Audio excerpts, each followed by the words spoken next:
tonight as my guest, I have the wonderful Michelle Schubnel, who I'm so excited to have here tonight. Michelle is president and owner of Coach and Grow Rich, which is a highly regarded training company, and she and her team works with coaches in helping them achieve business success. Ah, thank you, Terry. You're welcome. Michelle is a veteran coach, an expert speaker, and a dynamic speaker, and a sales and marketing expert. And today we're going to be talking about, and hopefully Michelle will be answering the question, what does it take to create and sustain a six-figure coaching business? Michelle, I'm all ears. Well, this is a good topic, Terry, and I just want to thank you and the New York City ICF chapter for having me here, because building a six-figure coaching business is one of the things that I find most coaches want to do. When people start the profession, they don't typically set out to make $10,000 a year. You know, we want to make a good living doing what we love. And so today I'd love to share with you as much as I can during our time together about what it really takes to build a six-figure coaching business. You know, I think I'd like to just start off please, with some of the fundamentals. Would that sound good? Yeah, absolutely. Okay. Take it away. Take it away. Take it away. Great. You know, it's really interesting because I've been coaching full-time for almost 10 years. And as Terry mentioned, my business is called Coach and Grow Rich. And so we help coaches learn how to attract great clients and build thriving, rewarding, and profitable businesses. And during that time, I've really been fortunate to have worked with literally hundreds of coaches around the world. And so I have firsthand understanding of what it really takes. Yes. And what I've really seen is when we look at the fundamentals, if you're looking at building a successful coaching business, there are three things that really are the foundation for attracting clients in a way that it works well, it's easy, and people readily invest in coaching. Well, you're going to tell us about it, I'm going to tell you, aren't you? I am. Okay, so those three fundamental areas are, you need to know who you coach, what you coach on, and how you do it. Michelle, I'm going to stop you for 1 second. I don't think we're recording, so will you wait a second while I do that and make sure that we are? This is kind of annoying here, and okay, let's just hope that,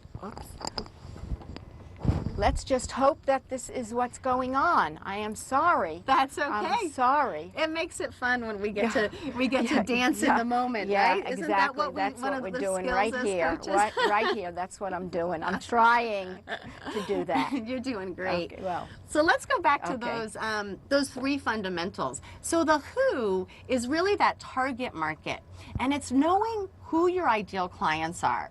And since Terry, I love that we decided to focus on building a six-figure coaching business, because the fact is, you do different things if you're looking to only generate, let's say, $10,000 a year as a coach, really, which would be a part-time business, versus really wanting to build a profitable six-figure business. Right. So that first piece about who you coach, you really want to look at who are your ideal clients. Who are the people that you would most like to coach, and also people that you can find. So you need to be able to find your ideal clients. And will you tell us how to do that? I'm certainly interested in that, being a coach myself, and being a good coach and a successful coach, but we're always interested in what else. Where can we target more? Yeah, and so one of the ways to really find those ideal clients are first knowing who they are. So let me just give you an example. A lot of coaches work with people in transition, right? That's a time where people really benefit from coaching, isn't it? It's definitely more now than ever, I think, and I'm certainly seeing a lot of my clients are in transition and looking to make changes to where they are. Yeah. So, and so, like, for example, I know a little bit about your business, and you particularly work with executives that are in some type of a transition. Right. Exactly. So as a coach, Terry knows that when she works with executives in transition, she can really make a big impact in their career direction. And that's one type of transition. Another type might be women in divorce. So that would be a different type of coaching, still a transition, but when you know who those clients are, you can go out and find them more easily when you're knowing, okay, I'm really looking to connect with women who are going through divorce as opposed to, let's say, executives who are in a career transition. So that's that first piece, really being as clear and specific as possible about who those ideal clients are. Then the second piece is about the what, and that's what you coach on. Now, I'm on Coach World TV, so I'm going to say something that I hope doesn't cause a problem. Can I do it, Terry? Sure. Okay. Most people aren't really that interested in coaching.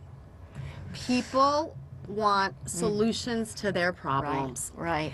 Very good point. Excellent point, Michelle, really. One of the things that I like to, that I teach in my training program for coaches on business building is to, yes, you're a coach, and coaching is an amazing profession, and it's a profound experience for people who are being coached, but people are typically more interested in finding solutions to their problems. So as coaches, the more that we can think of ourselves as solutions providers. Yes. You know, I'll just go back to that women in divorce example. You know, what are the challenges that women who are going through divorce are facing? Well, it's rebuilding their life. It's figuring out, handling out custody issues. It's wanting to get back into the dating world and heal the hurt that's inside them and find a new relationship. Those are the kinds of things that people are thinking about. They're not typically walking around thinking, oh, I should get a coach. Right. So that's that second piece of knowing, you know, what is, I like to say, I often call it a $10,000 problem. You know, what's the $10,000 problem that your ideal client has that your coaching can help address? That's true, and I think that's such a great point for coaches that, and I myself, Michelle and I were talking, we had dinner together, and talking about what do you say to a prospective client and how do you address it. And, you know, it was such a good piece of advice that they're looking for solution-based solutions. Solutions, That's exactly right. And that's almost the bell that goes off in their head. Oh yeah, yes. And that might be the entree to having a client hire you sooner than not. Yeah, So, when you show up as the person that can help them figure out what they want to do next professionally, how to grow their business, how to lose weight and stay on an exercise regime that will be sustainable over the course of a lifetime. It's actually, I kind of have narrowed it down to about 10 main areas. Okay. That basically, I believe there's about 10 main areas that most people are looking for solutions in, and those are the best areas to focus on in coaching. You going to give us some of those? Well, yeah, I'd be happy to. So just a few. Yeah, just a few. Well, I'm going to talk about two things. Okay. So I first want to talk about what are some of the best target markets. Okay, so perfect. Let's hit that Absolutely. one, because the number one target market for coaches right now is the small business owner. Now, the thing about that, Terry, is you don't have to be a business coach to target small business owners. So let me give you an example. I'm working with a coach right now who is a parenting coach, and she is specifically doing her marketing to small business owners, but not about how to grow their business. She goes and speaks to groups of business owners that when they talk about family issues, and she talks about the challenges of being a small business owner and a parent at the same time. Because, you know, as small business owners, we don't leave our work at the office. Well, first of all, most of us work from home, so our home is our office. Exactly.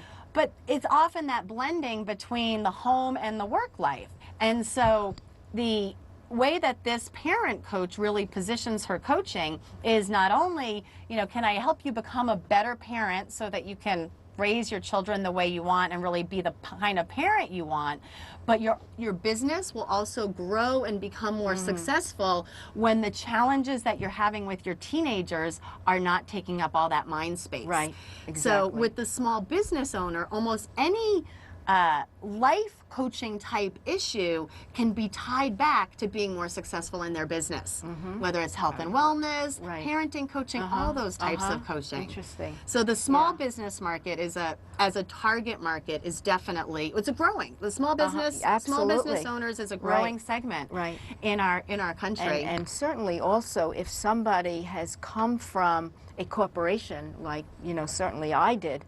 I spent many years in the corporate world in publishing, and then I left and started my own business and then segued into coaching.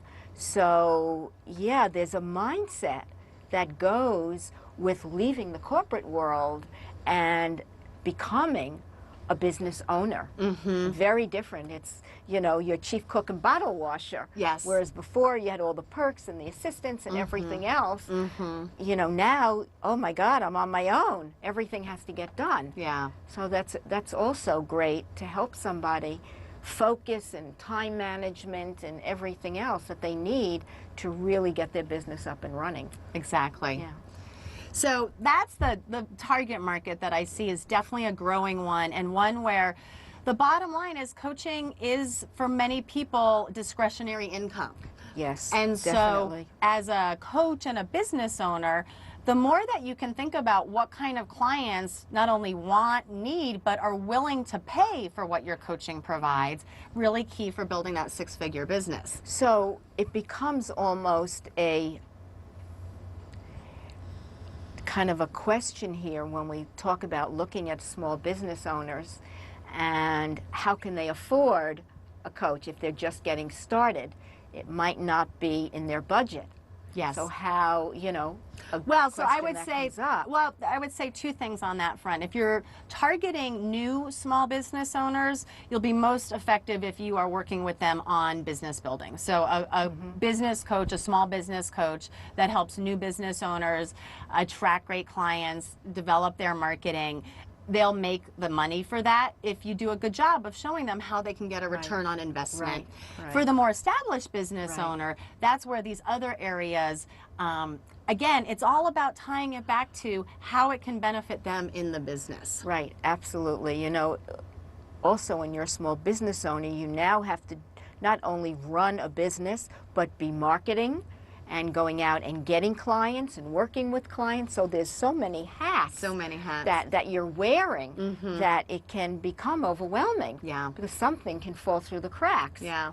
And if it's, you know, what I do with a lot of clients is they have a calendar and we prioritize. What are you going to do here and here and here, and what day are you going to have for this or that?